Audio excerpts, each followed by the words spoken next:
And good evening, everybody, and welcome to a new Stirring the Pot in Cleveland show here on the Fanatical Elves Network. I appreciate you tuning in. I'm your host, John Suchan. We are here on a Monday night. It has been a free agency frenzy as I'm still on that wonderful Twitter or X or whatever thing. Let me just do one thing here because, we have to keep up with the times. Hope all of you are having a great Monday. Or are you getting used to you lost an hour of sleep? So we're all kind of in recovery mode on this Monday. If you had to go to work, it is right now 9:43, but our bodies are telling us that it's 8:43 yet. So all's good in the land, we think. The Browns were a little bit busy today. We're going to talk about that here temporarily as I do one more thing here on social media because, as I said, we have to keep up with the times. It was a busy day across the NFL. I got a whole bunch of notes here too, so let me pull up my notes because, I don't want to forget something. But again, thank you for following the Fanatical Elves Network, part of Fans First Sports Network. Shout out to Hemisphere Coffee Roasters. Check out our link on our X page. If you click on that link, you buy some amazing Hemisphere Coffee Roasters coffee. They have a little coffee shop up there in Mechanicsburg, Ohio, to the northeast, I think, of Columbus. It's a wonderful place. We've been buying coffee from there for a decade, and you really can't go wrong. So, all right. So let me pull up my notes here. Okay. So the big news earlier tonight, a couple things here. The Browns lost Devin Bush, who was the linebacker for the Browns this past year, had some really nice moments, especially late in the season, had that run, that interception late in the year, ran it back in the game against Cincinnati, was there in attendance. It was a thrilling moment for the kid. You wonder when players like this Devin Bush leave. The Browns have a new coaching staff, obviously. He took a better deal, supposedly, with the Chicago Bears today, 3 years, $30 million. Apparently, the Browns weren't willing to dish out quite that much, so they let him walk. In his place, the Browns announced earlier tonight, or it was announced by free agent or the agents of these players, Quincy Williams, who had been playing with the New York Jets, has now become a Cleveland Brown, or will become a Cleveland Brown in a couple of days when it's official, when the free agents can sign. Now, Quincy Williams has been a Pro Bowler. Quincy Williams has had a decent, solid career. He's 29 years old. He's going to be 30 years old, just to give you some perspective on his age. It's not like he's a spring chicken here. Like I said, he's been to the Pro Bowl. Good stuff there. Had some decent years, over 100 tackles, a couple interceptions, a lot of things that, the video out there of him, running around, knocking over players and sacking quarterbacks like little munchkin Kyler Murray back in the day when he played for the Cardinals. Great. Love to see it. We'll see how it pans out here. I know a lot of Browns fans tonight are, kind of happy. Like they think that he's going to be a good replacement and be a good partner to his new partner in crime, Carson Schwarzenegger, who's a rookie, who's much younger than this guy. We'll see how the pair work together. It's a new defense, got a lot of new things going on there, but everything so far looks and sounds pretty appealing. So the Browns, I think, signed him on a 2-year deal for about $17 million. Good pickup, not nothing outrageous. There have been so many other deals going on now with the Browns, still sticking with the Browns. The other big move they made earlier in the day, which I like this move more because this is about the Browns offensive line. And the Browns went ahead and got Zion Johnson, an outside guard who's played both the left and the right-hand side for the Chargers over the last several years. The Browns get him, I think, on 3 years, $36 million. So that's a good bit. The Browns need to really build up that offensive line, which they are now working on doing. And so they've picked this guy up. They picked up the kid a couple days ago from Houston, Titus. What is it? Titus. Damn it. I don't know. I can't remember the kid's last name. Anyhow, the Browns got two guys now who can play on the offensive line. Now, the question is, and I haven't seen anything right now yet, and it's 9:47, but Joel Bitonio is supposedly supposed to let the team know tomorrow if he's going to retire or not. Now, I've heard from back sources and people that I'm familiar with who have people that they know who are in the Browns organization that Joel Bitonio has been talking with the Browns, that, you know, it has been publicized, but the team is in contact with Joel. And right now, I'm leaning that he's probably going to come back. We'll see what happens tomorrow. And maybe they give him another few days to think about it. So we'll find out more. But Joel Bitonio might be coming back. Devin Bush is gone now. He's going to the Browns. And in his place, the Browns get this linebacker, Quincy Williams, and a new offensive guard, Zion Johnson. Now, Quincy Williams, going back to him just for a second, he was a third-round pick, like number 98, back in the 2019 draft. He came out of a small Murray State school, that powerhouse football team. But he has been a Pro Bowler, and he does bring a lot of energy, it seems like. So we'll see. Hey, let's pause here for a quick commercial break. This is Stirring the Pot in Cleveland. We'll be right back. And we are back here on Stirring the Pot. Appreciate you tuning in. Thank you for you listeners out there on Apple, Spotify, anywhere you listen to your podcast, your favorite podcast. Type in Cleveland Browns podcast, and the Fanatical Elves Network will pop up. Follow us, like us. You won't miss anything. We have some great programs on our network. Steve Gill just did his Dog Pound South podcast. He has a wealth of information that he has some inside sources sometimes. So it's a good listen. So tune into him. Later on this week, we'll have Rod Bloom with his Browns Blitz.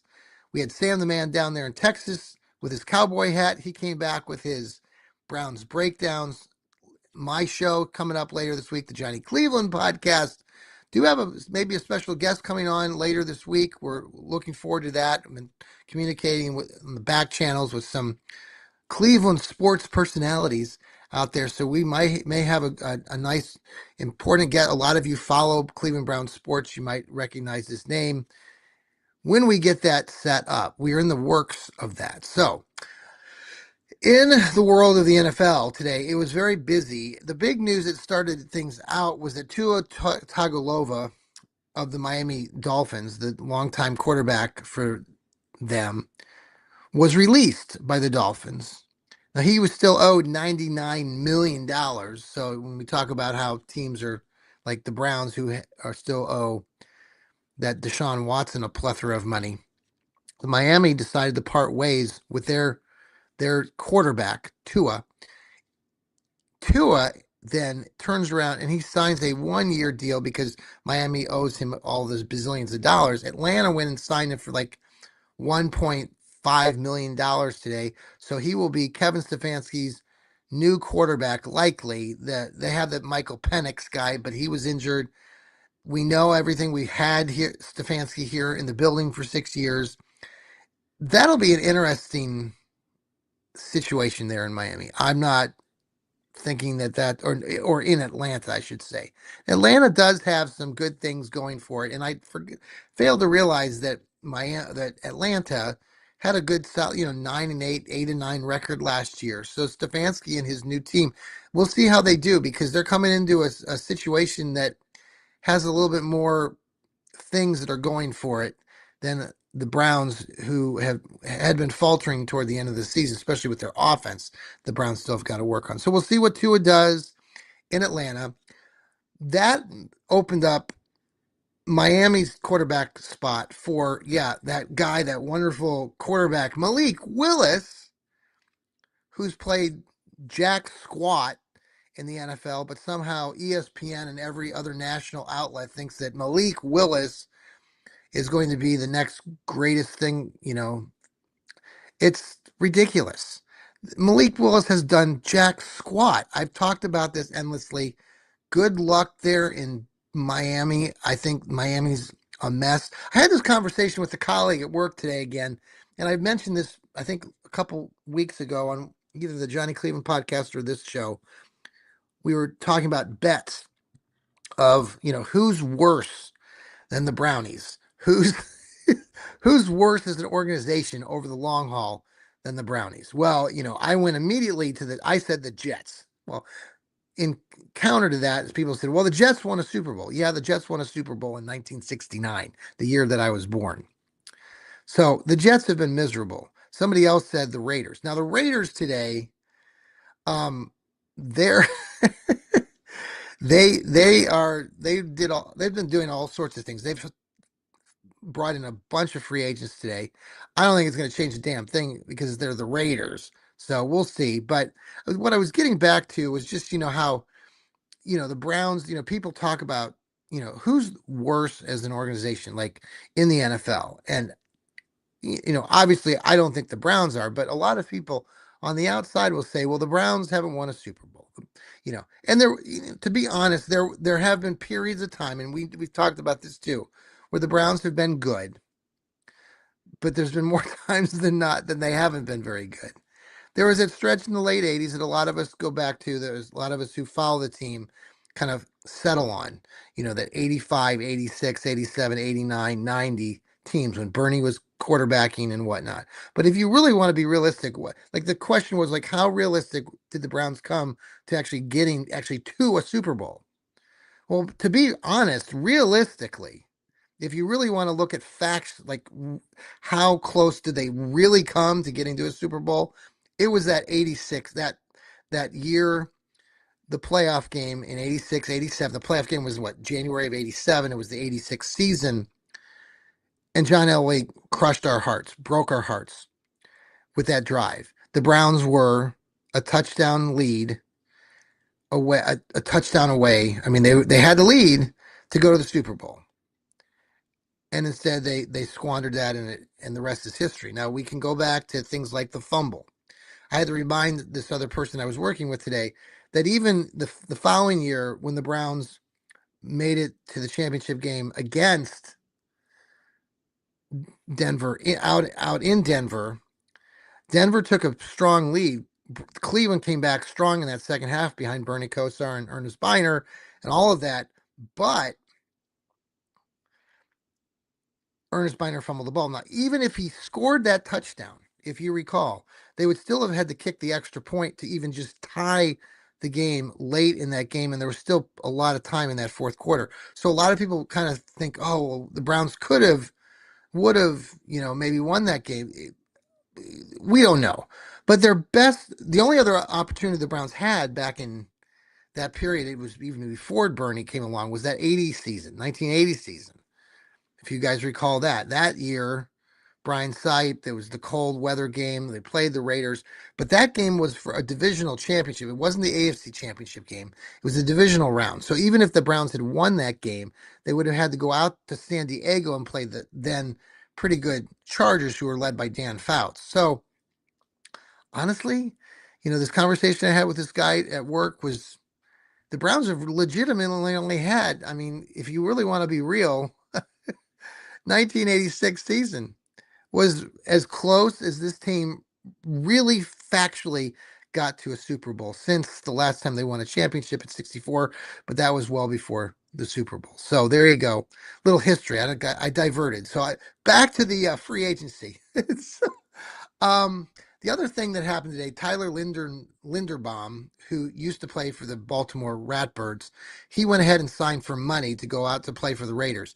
I think it's a boneheaded mistake by this guy. The Raiders aren't going jack squat. I know some of you will start looking at, oh, look who the Raiders won.